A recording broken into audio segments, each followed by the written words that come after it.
Hello दोस्तों, आज हम लोग देखेंगे नीति वचन का एक अध्याय का तीसरा वचन। और इस वचन में साफ लिखा है, और काम करने में प्रवीणता और धर्म, न्याय और निष्पक्षता की शिक्षा पाए। ये छोटा सा एक वचन है जो आपको हमारे जीवन में काफ़ी आशीषित देता है। इस वचन में आगे बढ़ने से पहले मेरा नाम सायंतन डे है। द बाइबल व्यूज में आप सबका स्वागत है। तो आज हम लोग देखेंगे कुछ ऐसी बात है जो नीति वचन के इस वचन के द्वारा हमें बताती है। सबसे पहली बात है इंस्ट्रक्शन ऑफ विजडम। यहाँ पे बताया गया कि जो शिक्षा है, जो बुद्धि का जो शिक्षा है उसे पाना। इसका मतलब साफ है कि आप और हम इस जब बुद्धि पाते हैं, ये सिर्फ एक ब्लूप्रिंट रहता है, लेकिन इसे जब हम प्रैक्टिकली अपने जीवन में पूरा करते हैं तो जाके हमारे जीवन में बहुत बड़ा आशीषित आता है। तो प्रैक्टिकल नॉलेज आना बहुत ज़रूरी है। बुद्धि होने से काम नहीं होता, प्रैक्टिकल नॉलेज भी होना इसके साथ ज़रूरी है। जैसे कि हम देखते हैं यूसुफ के जो जीवन कहानी से हम देखते हैं कि मिस्र देश में, जो इजिप्ट का देश है, वो वहाँ का जो मेन राजा था वो फारोआ था। और वो फारोआ को एक बहुत ख़तरनाक एक सपना आता है, और इस सपने का अर्थ इसका बुद्धिमानी लोग भी नहीं बता पा रहे थे। तब यूसुफ एक जेल में बंद हुआ था, और इस जेल से उसे इस दर्शन का पूरा मतलब समझ में आया था और इसे पता था।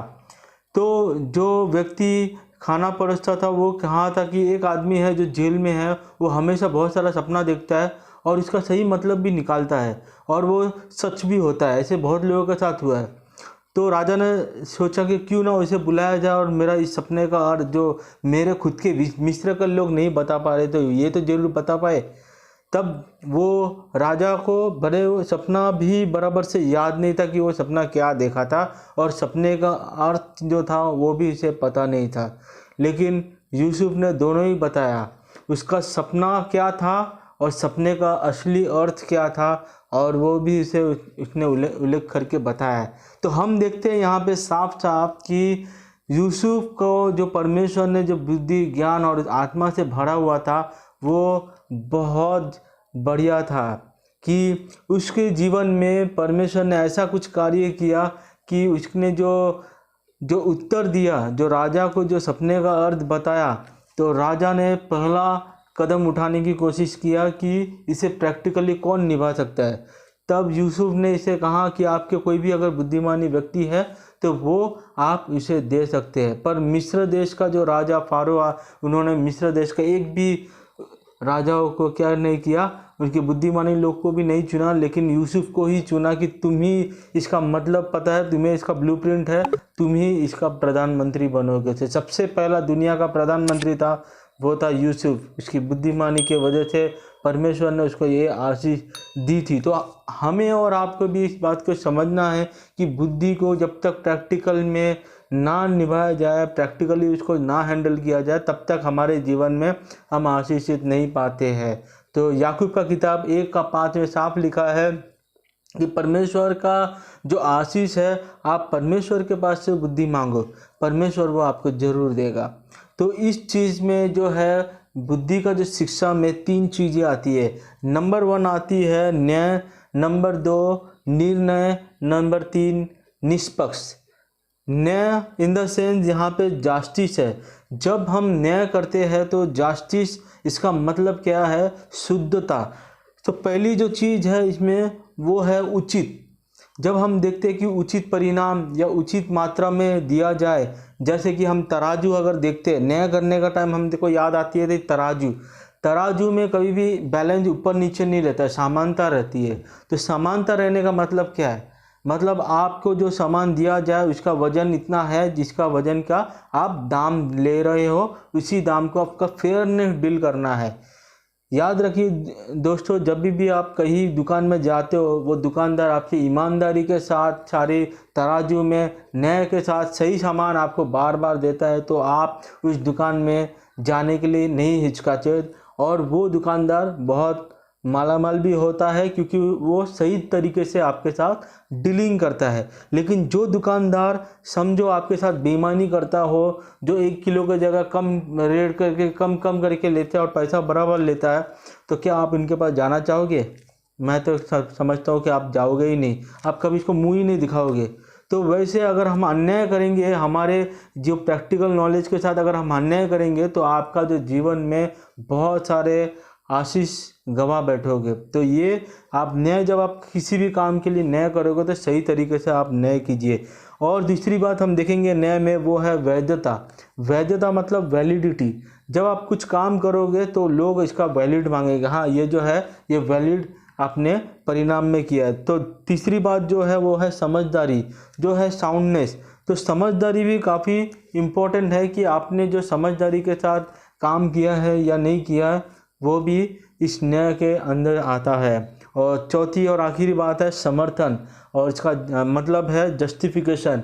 समर्थन आप जब करोगे तो समर्थन काफ़ी सही तरीके से होना चाहिए। आपका अगर समर्थन किसी गलत चीज़ में जाएगा तो ये आपको नुकसान पहुंचाएगा। यानी कि हम थोड़ी सी उदाहरण से जान लेते। दो मोबाइल मार्केट में आए हुए, तो आप इसका सारा स्पेसिफिकेशन वगैरह सब देखना चाहोगे कि ये क्या है, इसका कैमरा कैसा है, इसका परफॉर्मेंस कैसा है, सब कुछ आप देखोगे।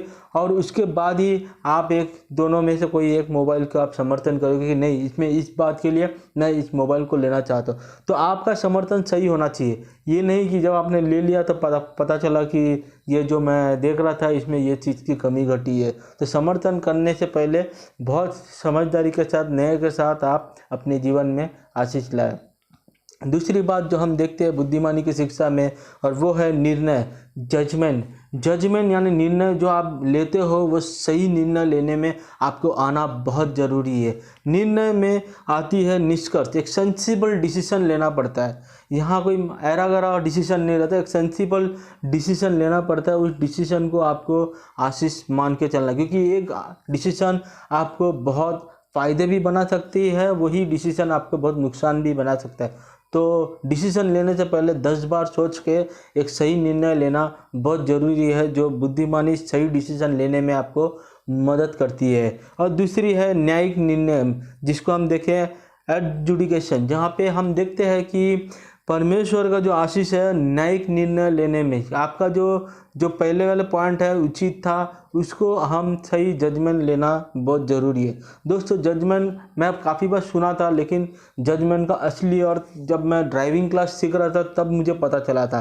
तो जो मेरे को सिखा रहा था ड्राइविंग, तो वो मुझे पता था कि आपको जजमेंट आना चाहिए। आप जब तक जजमेंट आपको नहीं आएगा तब तक आप गाड़ी नहीं चला सकते। तो गाड़ी चलाने के लिए सबसे बड़ा जजमेंट होता है। जजमेंट में क्या है, हम जहाँ जिस सीट पे बैठे रहते हैं वहाँ से सामने थोड़ा बोनेट रहता है, और सामने से दूर जो कोना साइड में रहता है वो हमें पता होना चाहिए कि वो कितना दूर तक है। यहाँ से टर्निंग में आ रहा हूँ, क्या वो सही तरीके से निकलेगा कि नहीं। तो ये जजमेंट आना बहुत ज़रूरी है। तो आपके जीवन में जब आप कुछ काम करते हो तो उसका जजमेंट आना बहुत ज़रूरी है, यानी इसको सही तरीके से आप इस पर निर्णय करके इसे पार करो। इस निर्णय के दौरान आप एक चीज़ की गलती कभी ना करना, और वो है इसका तीसरा पार्ट। और ये तीसरा पार्ट क्या है, जिसका मतलब है निष्पक्ष। निष्पक्ष का मतलब है इक्विटी, यानी कि हम किसी के साथ कुछ चीज़ का पार्शियलिटी नहीं करते। यानी कभी भी हम पार्शियलिटी करते हैं दोस्तों, सबसे बड़ा नुकसान आपको भुगतना पड़ेगा। किसी की भी चीज़ को लेके, किसी भी व्यक्ति को लेके, किसी भी जो जाति पात को लेकर कभी भी आप पक्षधारी जो बोलते हैं उस पक्षधारी पे आप कभी ना जाना। निष्पक्ष रहना ज़रूरी है। तो बहुत ज़रूरी है ये चीज़ आपको और हमको जानने में। कई बार लोग निष्पक्ष से जब हट जाता है और पक्षपात करने लगता है, तो वहाँ पे हमारा सबसे बड़ा भूल होता है, और हम बुद्धि, न्याय और जजमेंट सब कुछ खो बैठते हैं। तो याद रखें कि कुछ भी हो, आपके पास सिर्फ 2 चीज़ का ऑप्शन होना चाहिए, एक सही और एक गलत। ये सही गलत में ही आप डिसीजन लोगे, ना कि ये मेरा जात का लोग है, ये मेरा धर्म का लोग है, ये मेरा वो लोग है। वैसे करके आप जीवन में कभी भी निर्णय ना लेना, क्योंकि निर्णय लेने से पहले आपको निष्पक्ष होना बहुत ज़रूरी है। Partiality is equal to negligence.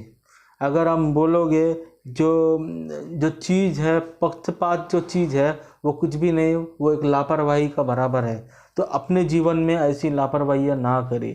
तो जो कुछ भी है आपका न्याय के साथ, आपका डिसीजन के साथ, आपका जो इक्विटी है वो सही गलत के ऊपर निर्भर करके आप निष्पक्ष का सामना कीजिए, ना कि किसी व्यक्ति का बैकग्राउंड देख के आप कभी भी इसका निर्णय ना लेना। तो बहुत ज़रूरी है कि आप ऐसी आशीष पाते रहे, आगे बढ़ते रहे और फलवंत बनते रहे, कि परमेश्वर का जो बुद्धि है आपके जीवन में प्रैक्टिकली आप निभा सके। तो मिलेंगे नए वीडियोज के साथ, तब तक के लिए अपना ख्याल रखिए, सुरक्षित रहिए और खुश रहिए। धन्यवाद।